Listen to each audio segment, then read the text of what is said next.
नमस्कार आमी सौमी तोमरा देखछो सौमीज डेली लाइफ आमार नतून एकटा भिडियोते तोमादेर सकलके स्वागत जानाई।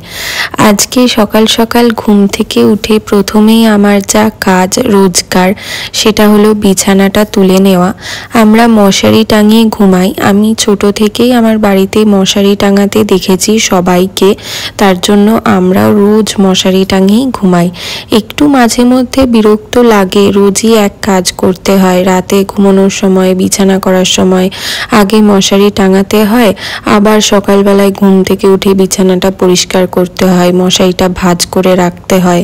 তবে যাই হোক, যেটা অভ্যাস সেটা আর বদল করছি না, কারণ মশারি টাঙালে না নিশ্চিন্তে ঘুমটা হয়, মনে হয় না যে কোনো পোকামাকড়ের ভয় থাকলো বা মশা থাকলো। আর এমনিতেও যেহেতু আমরা একতলায় থাকি, তাই যতই জানলা দরজা বন্ধ থাক বা অল আউট ধরানো থাক, মশা ঠিক থাকবেই, একটা দুটো মশা থাকেই।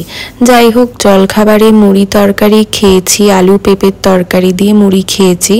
আর দুপুরবেলায় মায়ের রান্নার জোগাড় আজকে বেশ অনেকটা হয়ে গেছে। মাছ ধোয়া হয়ে গেছে, লবণ হলুদ মাখানো হয়েছে, মসুর ডাল সিদ্ধ করেছে আর ঢেঁড়স কেটেছে। এখানে ঢেঁড়সের তরকারি হবে। তাই এখন আমি আমার ঘরে একটু কাজ করতে এসেছি। আর আজকে ওয়েদারটা খুব ভালো, রোদ উঠেছে। দুদিন খুব বৃষ্টি হচ্ছিল, আজকে একদম কটকটে রোদ উঠেছে, একটু ঘর বাড়িগুলো শুকোবে, ভালো লাগছে। এখানে যে পাটা দেখলে পালাজো প্যান্টটা, সেখানে তলায় স্টোন ওয়ার্ক করেছি আমি, কারণ এই পালাজো প্যান্টটা একদম প্লেন ছিল, কোনো ওয়ার্ক করা ছিল না, ডিজাইন ছিল না, আমার খুব সাধারণ লাগছিল। তাই আমি একটু আঠা দিয়ে কয়েকটাই হাঁটুর নিচ থেকে স্টোন বসিয়ে নিয়েছি, যাতে একটু ভালো লাগে। কারণ এটার যে উপরটা আছে, সেই উপরটা একটু গর্জিয়াস, ভীষণ সুন্দর, মানে দেখতে গোটাটাই কাজ করা। সেই তুলনায় প্যান্টটা একটু নর্মাল লাগছিল, তাই নিজে নিজে এটা করেছি।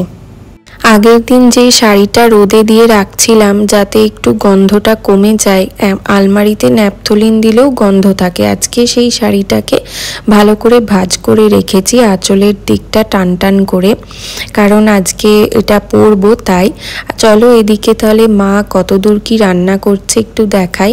আজকে মুসুর ডালটা মা একটু পেঁয়াজ দিয়ে সম্বার দিচ্ছে, কারণ ঢেঁড়সের তরকারির জন্য পেঁয়াজ রসুন কাটতেই হয়েছে, তো সেখানে একটু পেঁয়াজ এক্সট্রা কেটে নিয়েছে, দিয়ে পেঁয়াজটা দিয়ে ডালটা আজকে সম্বার দিল। রসুন দিয়ে মুসুর ডাল খেতে বেশি স্বাদ হয় পেঁয়াজের তুলনায়, তবে যাই হোক পেঁয়াজ দিয়েও ভালো লাগে। আর একদিকে মাছ ভাজা চলছে, অনেক কটা মাছ ভাজাও হয়ে গেছে, আজকে বেশ সুন্দর রুই মাছ পাওয়া গেছে। আর একদিকে ঢেঁড়সের তরকারি হবে। আজকেও আমি এই ঢেঁড়সের তরকারির রেসিপিটা তোমাদের দেখাতে পারিনি, কারণ আমি একটু ব্যস্ত আছি, আমার ঘরে অনেক কাজ আছে, সেটা করছি। তবে একদিন এর পরে যখন আবার ঢেঁড়সের তরকারি হবে, আমি নিশ্চয়ই তোমাদেরকে এই রেসিপিটা শেয়ার করব। এই ঢেঁড়সের তরকারিটা দিয়ে যেরকম ভাত খেতেও সুন্দর লাগে, সেরকম রুটিও খাওয়া যায়, মাখা মাখা একটা তরকারি হয়। আমি দুপুরবেলা এটা দিয়ে অনেকটাই ভাত খাই। গল্প করতে করতে স্নান হয়ে গেছে, পুজোও করে নিয়েছি। তোমাদেরকে দুপুরে রান্নাটা দেখিয়ে আজকে খেতে বসে যাব একটু তাড়াতাড়ি। প্রথমেই দেখা, এখানে ভাত আছে, ঢেঁড়স দিয়ে আলু দিয়ে কারি পাতা রসুন পেঁয়াজ দিয়ে তরকারি, পেঁয়াজ দিয়ে মুসুরির ডাল। এখানে মা একটা কচুর মুখি দিয়ে আলু দিয়ে ধনেপাতা দিয়ে রুই মাছের ঝোল করেছে, আর একটা জিরা বাটা লঙ্কা বাটা দিয়ে রুই মাছের ঝোল করেছে, আর একটু শসা আর লেবু কেটে রেখেছে। যাই হোক, দুপুরবেলায় খাওয়া দাওয়া শেষে আমি একটু জোগাড় করছি শাড়ি ব্লাউজ, কারণ আজকে বিকেলবেলায় একটা বিয়েবাড়ির নেমন্তন্ন আছে, কুশলের ছোটোবেলার এক বন্ধুর বৌভাতের নেমন্তন্ন আছে, তো সেখানেই যাব। তার জন্য শাড়ি গয়না কি পরবো সব রেডি করে রাখছি, তারপর একটু রেস্ট নেব, দিয়ে সন্ধেবেলায় 6টার দিক করে উঠে আবার রেডি হব। রেডি হওয়ার সময় আমি কিছু যদি আগে থেকে বার করে না রাখি, কি কি পরবো না পরবো খুঁজে পাই না, তার জন্য আমি আগে এই কাজটা গুছিয়ে নিচ্ছি, যাতে যখন রেডি হব তখন যাতে আমার বেশি সময় নষ্ট না হয়।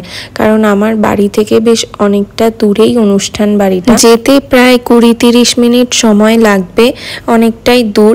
যাই হোক, এখানে আমি রেডি হয়ে গেছি, নিজে নিজেই শাড়িটা পরেছি। প্রথমবার আমি এভাবে শাড়ি পরে কোনো অনুষ্ঠানে যাচ্ছি, মানে অন্যের কোনো অনুষ্ঠানে যাচ্ছি। জানি না কেমন লাগছে, তোমরা জানিও কেমন লাগছে। আর রেডি হয়ে বেশ অনেকটা হাতে সময় ছিল, কারণ কুশল আমাকে নিতে আসতে একটু লেট করেছে। তখন আমি একটু ভিডিও বানাচ্ছিলাম। অনুষ্ঠান বাড়িতে এসে আমার নিজের কিছু ফটো তুলেছি, নতুন বর বউয়ের সাথে দেখা করেছি, উপহারও দিয়েছি। যাই হোক, এখানে আমরা এক সাইডে একটু ফটো তুলছিলাম। ডেকোরেশনটাও খুব সুন্দর ছিল। আর কোথাও সেজেগুজে যাওয়ার পর নিজেদের একটু ফটো না তুললে কীরকমই লাগে। আমি পুরো সাজটাই নিজে সেজেছি। এখন প্রায় 10:30 পৌনে 11টা মতন বাজে। আবার অত দূরে বাড়ি যেতে হবে, তাই জন্য আমরা খেতে বসে গেছি। খাবার দাবারও খুব ভালো ছিল। আর একা হাতে আমি বেশি খাবারের ভিডিও করতে পারিনি। এখানে আমরা দুজন গল্প করতে করতে খাচ্ছিলাম। এখন রাত্রি 12:30 মতন বাজে, বাড়ি চলে এসেছি। গোটা রাস্তা ফাঁকা ছিল, কিন্তু আমি যেহেতু শাড়ি পরে বাইকে বসেছি, তো তাই আরেক হাতে আমি ফোন বার করে ভিডিও করতে পারিনি। যাই হোক, এখন শাড়িগুলো ছাড়বো, গয়নাকাটি খুলবো। চলো তাহলে আজকে ভিডিওটা এই পর্যন্তই রাখছি। ভালো লাগলে অবশ্যই একটা লাইক করো, সাবস্ক্রাইব করো। দেখা হবে নতুন একটা দিনের ভিডিও নিয়ে খুব তাড়াতাড়ি। টাটা।